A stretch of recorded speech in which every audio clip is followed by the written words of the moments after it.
근데 누구를 돌본다는 건 사실은 쉽지 않은 일입니다. 돌본다는 건 때로는 힘이 들기도 하고, 때로는 화를 참아야 될 때도 있고, 또 정성스럽게 수고를 해야만 가능한 것이 돌보는 일이잖아요. 하나님의 긍휼하심이 바로 그렇다라고 우리에게 말씀하고 있어요. 그래서 우리도 이 하나님의 긍휼함을 닮아서 우리가 긍휼을 베풀면 하나님이 우리를 더 긍휼히 여겨주신다라고 표현하고 있는 거죠. 사랑의 선순환이 이루어지는 게 바로 이 긍휼의 마음을 우리가 갖는 것일 겁니다. 두 번째는 마음이 청결한 자는 행복하다는 겁니다. 그들이 하나님을 볼 것이다. 사람들의 마음에 오염되어져 있는 것들이 있을 수 있죠. 또 생각이 오염되기도 하고, 그래서 더럽혀지는 일들이 많이 있는데, 우리가 이런 내면의 마음을 청결하게 하면 우리가 하나님을 볼 수 있는 눈이 열린다라고 말하고 있는 거죠. 그래서 우리가 이런 마음의 눈들을 또 활짝 뜨는 그런 여러분들 모두가 되었으면 좋겠습니다. 오늘은 추수감사절 예배입니다. 오늘 하늘을 보았더니 아주 맑더라고요. 아침에 이렇게 걸어오면서 본 하늘은 너무 맑았어요. 그리고 오늘 설교하기 전에 꼭 이 이야기를 해야겠다 그러고 했는데 하늘을 보니까 또 어느새 구름이 와 있었어요. 그래서 나는 감사가 우리 마음을 맑게 해서 하나님이 하늘을 맑게 해주신 게 아닌가 그랬더니 또 구름도 또 끼더라고요. 그래도 감사하더라고요. 그 맑은 가을 하늘을 구름 사이에서 볼 수 있는 그 청명한 이런 것들을 볼 수 있게 해주셔서 감사했습니다. 우리가 보통 고맙다라는 말과 감사하다는 말, 고맙다는 건 형용사고 감사한다는 말은 동사죠. 그래서 우리가 고맙고 감사합니다 보통 이렇게 표현하기 어려우니까 그냥 고맙다, 감사합니다 이런 표현들을 쓰고 있는데, 저는 이 감사절을 맞아서 단박하다라는 단어가 마음에 좀 많이 와닿았어요. 책을 읽다가 이 단박하다라는 단어의 사전적 어원을 좀 알게 됐는데, 욕심이 없고 마음이 깨끗하다라는 뜻입니다. 단박하다, 욕심이 없고 마음이 깨끗하다. 이걸 음식에 쓰면 이런 표현이 된다고 합니다. 음식이 느끼하지 않고 산뜻하다 할 때도 단박하다라는 단어를 씁니다. 우리 인생의 맛도 좀 이랬으면 좋겠습니다. 느끼하지 않고 정말 산뜻해서 먹는 것이 우리 어떤 몸에 어떤 신선함을 줄 수 있는 이런 것처럼 우리에게도 이 감사가 우리의 삶을 이렇게 만들어가는 우리가 되었으면 좋겠습니다. 욕심이 없어야 된다고 했는데 여러분 어떻습니까? 한 주간 살면서 또 마음은 깨끗하게 살고 계셨습니까? 그래서 우리는 늘 감사라는 건 생각하고 기억하고 성찰하면서 주어지는 감사이어야 된다는 것입니다. 조건적 감사했을 때는 감사가 굉장히 제한적이에요. 또 우리의 욕심이 커지면 뭐 그런 걸 갖고 감사해 이렇게 이야기할 수 있는 거죠.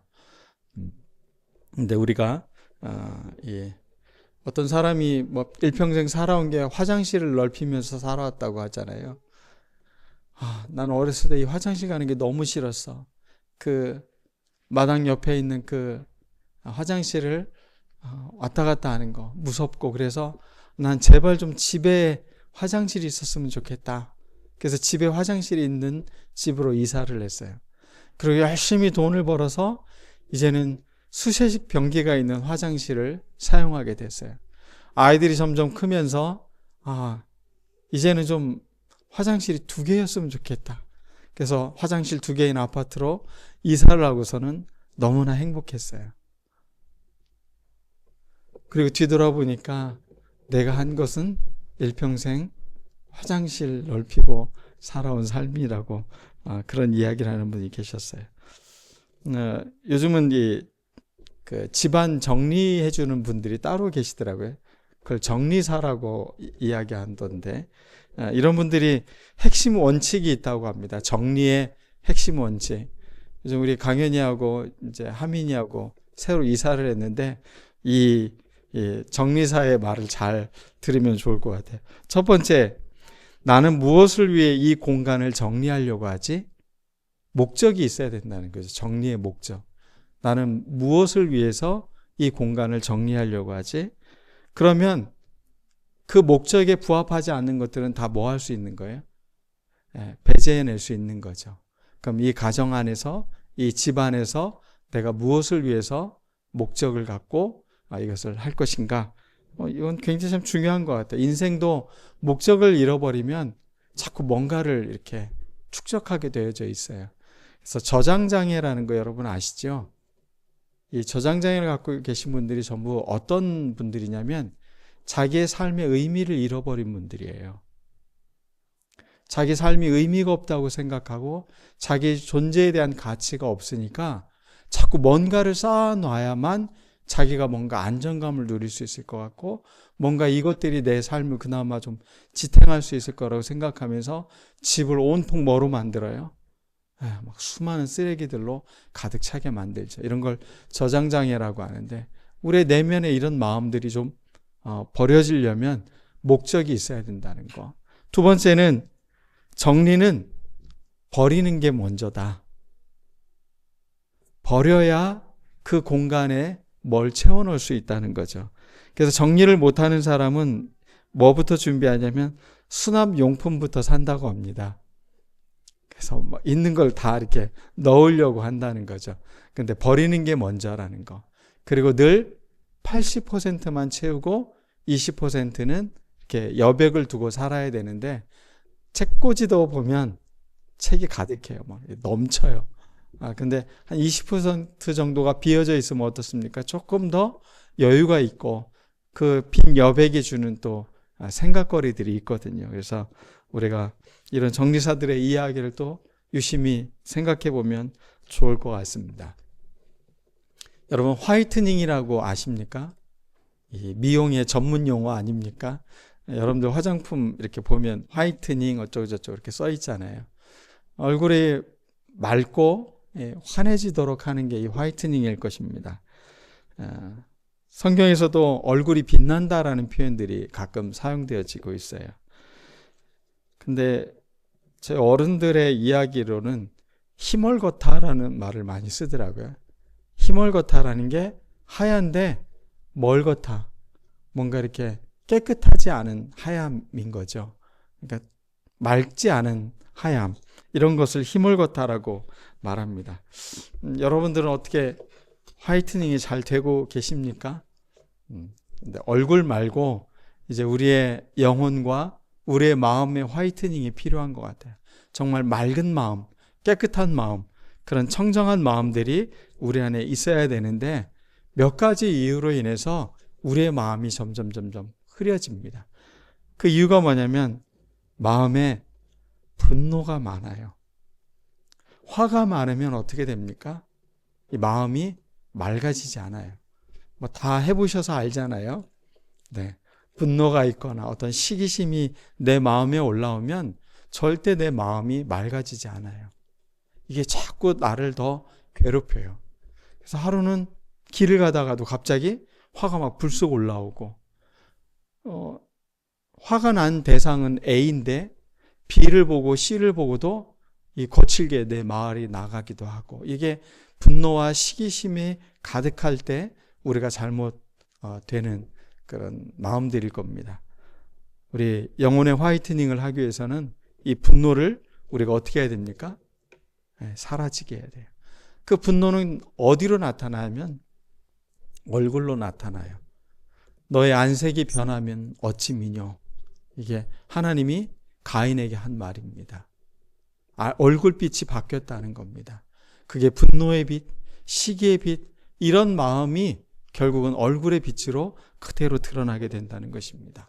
아무리 화장품을 비싼 걸 발라도 마음에 이 분노 감정을 갖고 있으면 그 얼굴이 맑아지지 않는 것입니다. 그러므로 우리는 자꾸 용서와 회개하는 마음, 우리 마음을 자꾸 다스릴 수 있어야 됩니다. 이 분노의 마음을 다스리는 사람은 진짜 힘이 있는 사람입니다. 자기 마음의 분노를 컨트롤할 수 있는 사람은 고수인 겁니다. 여러분들의 마음을 그렇게 잘 다스려야 돼. 우리 어린이 여러분들은 어떠세요? 마음에 화가 날 때 어떻게 잘 다스려요? 그래서 아이들에게 가르쳐주는 호흡법이 있어요. 화가 나면 어떻게 하라고 해요? 숨을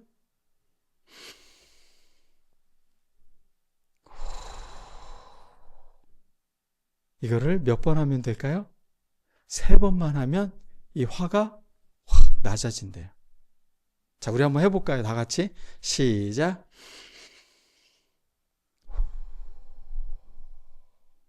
다시.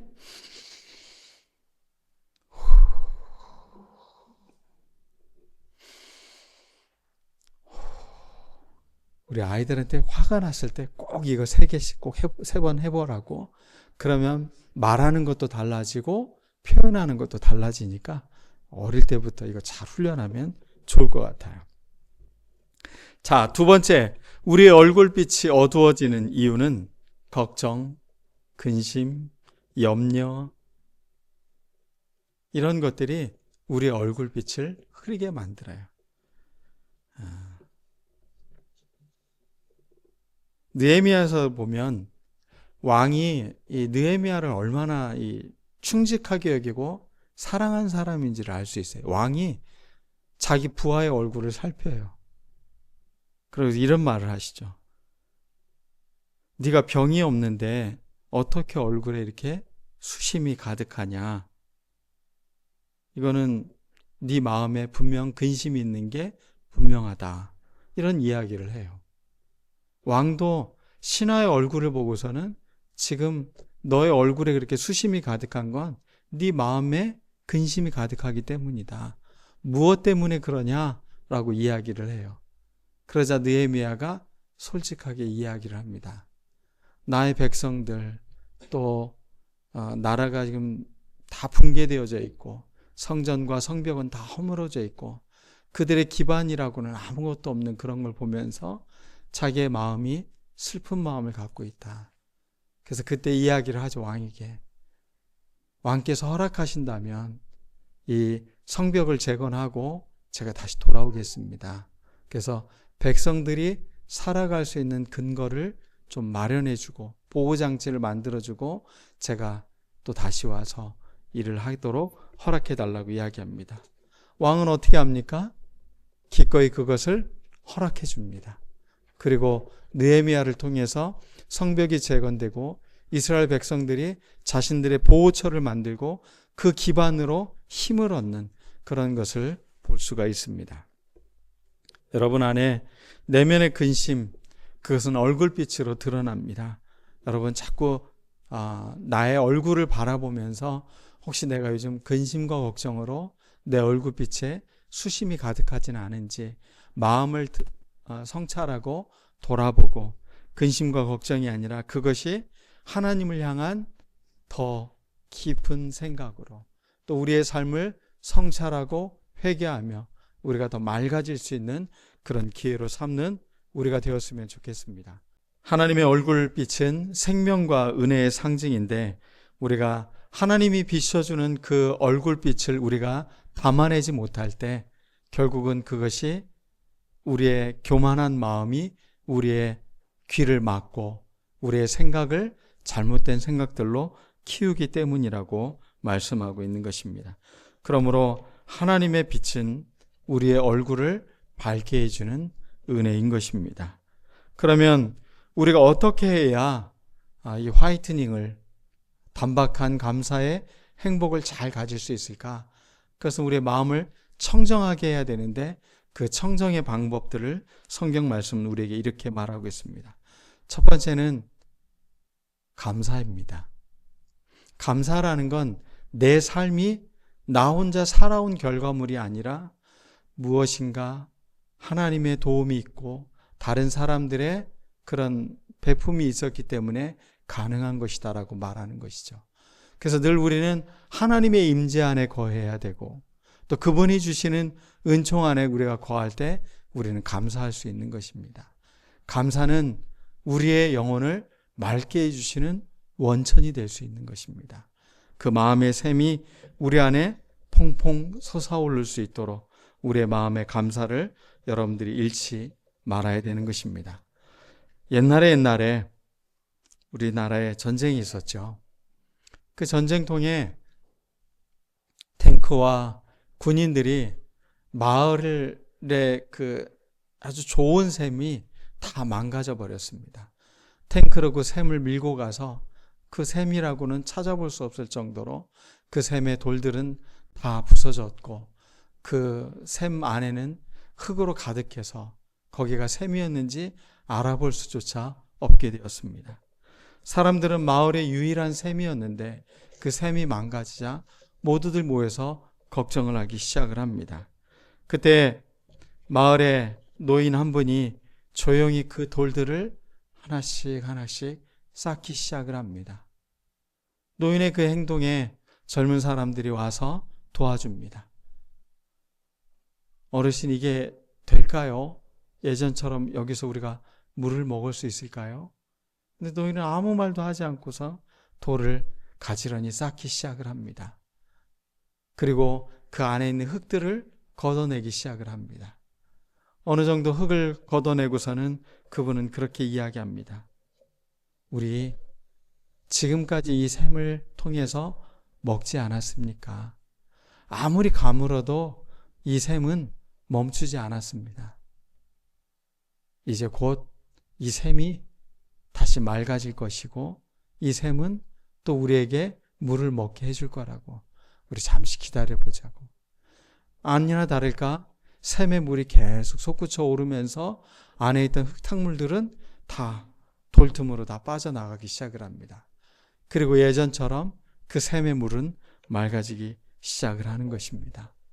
여러분 안에 감사의 샘이 솟아오르면 여러분 삶은 불평하거나 불행한 삶이 아니라는 겁니다. 그 안에 감사가 솟아오르는 한 우리의 삶은 행복한 삶이 될 수 있는 것입니다. 추수감사절을 맞아 우리에게 이 감사의 샘이 혹시 막히지는 않았는지, 저는 교회 안에서 우리가 감사 헌금을 드리잖아요. 그거는 참 중요한 의미를 갖고 있어요. 그래서 여러분들이 감사하고 드린 그 예물들을 특별히 거기를 그 봉투에 이렇게 글씨를 써놓은 분들이 있어요. 이러이러한 일로 감사합니다라고 쓴 거. 그거를 제가 이렇게 보관하고 있어요. 그리고 한 주에 그거를 놓고 기도를 합니다. 감사는 사실은 우리의 공동체를, 우리 존재를 맑게 해주기 때문에 그렇습니다. 그런 걸 보면서 이분의 삶에 이러한 일들이 있었는데 이걸 감사로 받아들이고 있구나. 그러면서 제 마음도 훈훈해지는 그런 경험들을 해요. 감사는 나만 맑게 하는 게 아닙니다. 우리 모두를 맑게 해요. 공동체를 맑게 해요. 세상을 맑게 해요. 오늘 우리가 예배 말씀을 듣기 전에 서로 감사의 인사를 건넸잖아요. 그 감사가 우리의 공동체를 힘있게 만들어내는 거죠. 당연의 세계에는 감사가 없다고 하죠. 당연하게 받아들이면 그건 감사가 없는 거예요. 어떤 사소한 일들, 작은 일도 우리가 감사할 때 그것에서는 아름다움이 꽃피게 되는 거죠. 서구 사회에서는 아이들에게 양육할 때 제일 먼저 가르치는 게 있다고 합니다. 예를 들면 아이가 엄마 물 좀 줘요 이렇게 이야기를 해요. 그러면 엄마가 이렇게 물을 갖다 줍니다. 그래서 아이가 잡을 수 있도록 컵을 이렇게 줘요. 그럼 아이가 딱 잡아요. 그런데 손을 놓지 않는데요. 언제까지? 감사합니다. 땡큐. 얘기하기 전까지 손을 놓지 않는데요. 이거를 계속 알려주는 거예요. 아이들한테. 감사해야 돼. 감사해야 돼. 설명이 아닌 거예요. 일상의 작은 것부터 이걸 가르쳐 주는 거예요. 그냥 물을 갖다 달라고 해서 당연한 게 아닌 거라는 거죠. 우리 어린이들은 어때요? 엄마 아빠가 이렇게 물 갖다 주고 밥을 해주고 이러면 감사합니다 하고 먹나요? 아주 훌륭한 거예요. 그럼 여러분 안에는 뭐가 있는 거예요? 맑은 샘이 있는 거예요. 그것은 여러분도 맑게 해주고 여러분 가정도 맑게 해주고 이 세상도 맑게 해주는 것이죠. 여러분들이 감사를 잃지 않았으면 좋겠습니다. 이 감사가 우리의 삶을 맑게 해준다는 것, 그것을 잃어버리지 않는 우리가 되었으면 좋겠습니다. 두 번째, 우리가 우리의 영혼을 맑게 하는 방법이 있습니다. 비법이 있어요. 선한 말이에요. 선하다라는 건 감탄사에 가까운 말이에요. 참 좋다. 참 좋은 말. 감탄할 수 있는 말. 그러려면 언어를 정제해야 돼요. 여러분들의 언어는 어떻습니까? 아쿠아탭이라는 약을 혹시 아세요, 여러분? 아쿠아탭스. 여러분들이 아프리카나 그런데 이제 봉사활동을 하거나 선교를 하면 이 아쿠아탭이라는 약을 사가지고 가요.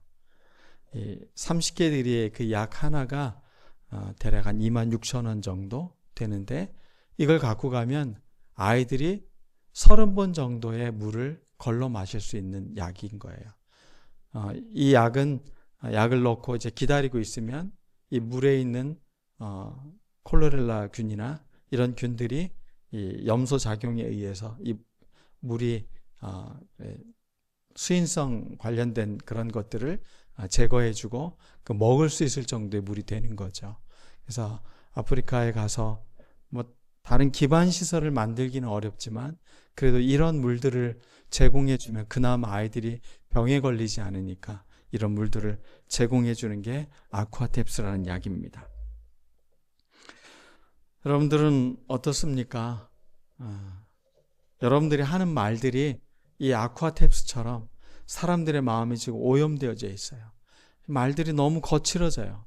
그래서 그런 말들을 듣는 게 너무 피곤하고 힘들어요. 그것을 내가 받아들이기에는 내 마음이 너무 곤고한 상태가 되었어요. 그럴 때 이 아쿠아탭스처럼 그 약 하나 넣어서 정제할 수 있는 그러한 언어를 우리가 갖고 있는가? 이것을 다른 표현으로 말하면 생명의 언어가 있는가? 살리는 언어가 내 입에 있는가? 이게 참 중요한 겁니다. 힘들어, 피곤해, 짜증나 이런 말들이 아니라 나의 말들이 잘 정제되어서 내가 한마디 하는 것이 이 분위기를 바꿀 수 있고 그런 삶이 되었으면 좋겠어요. 그러기 위해서 우리에게 좀 유머 감각이 필요한 것 같아요. 가끔 제가 굉장히 차원 높은 개그를 할 때 우리 청년들이 뭐 이런 제스처를 취하죠.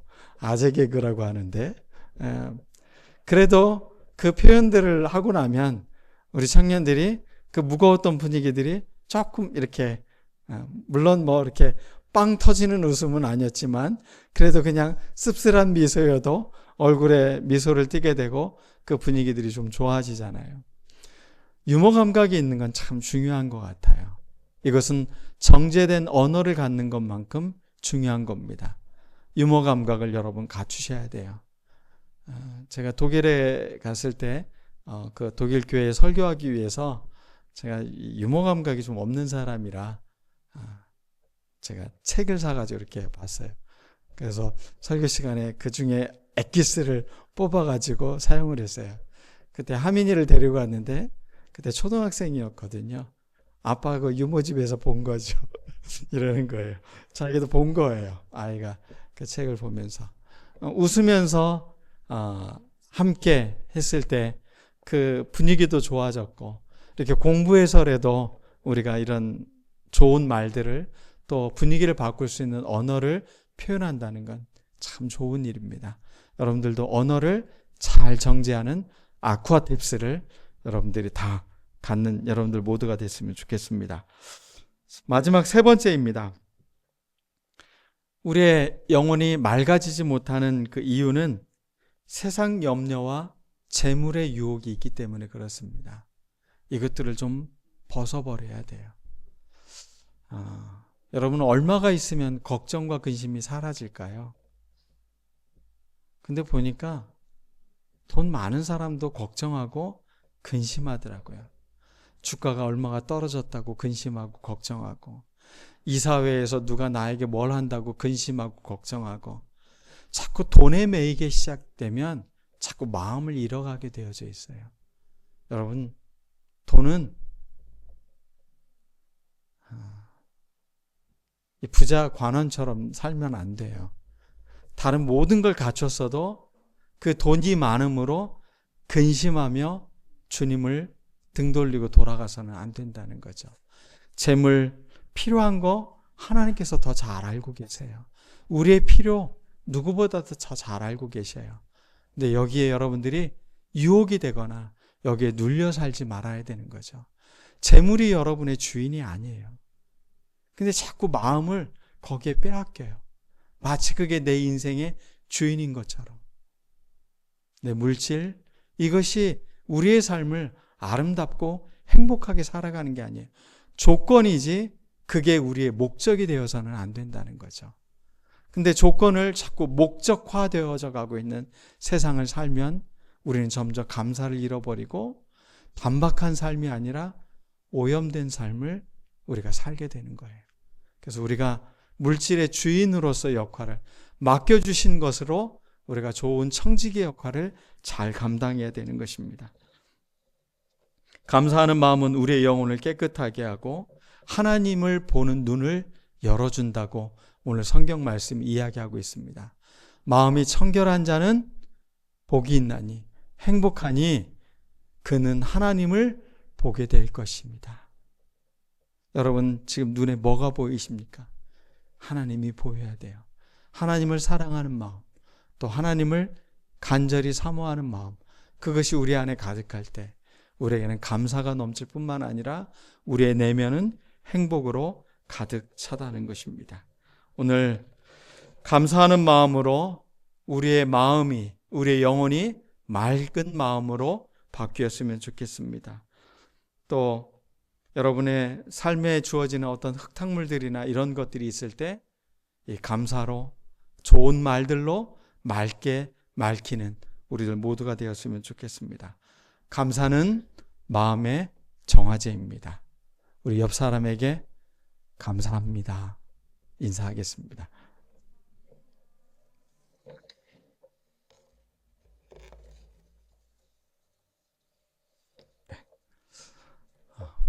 우리 이 시간 같이 기도하겠습니다. 단박한 감사, 욕심이 없고 마음이 깨끗한 감사, 이것은 우리에게 행복을 줍니다. 그동안 많이 오염됐던 게 있다면 그것들을 이 감사로 맑게, 그래서 우리의 삶이, 또 우리의 가정이, 우리의 사회가, 또 우리 교회가 더 행복한 아름다운 공동체가 될 수 있도록 우리를 사용해 달라고 우리 같이 이 시간 기도드리겠습니다. 사랑이 많으신 아버지 하나님, 한 주간 우리의 삶이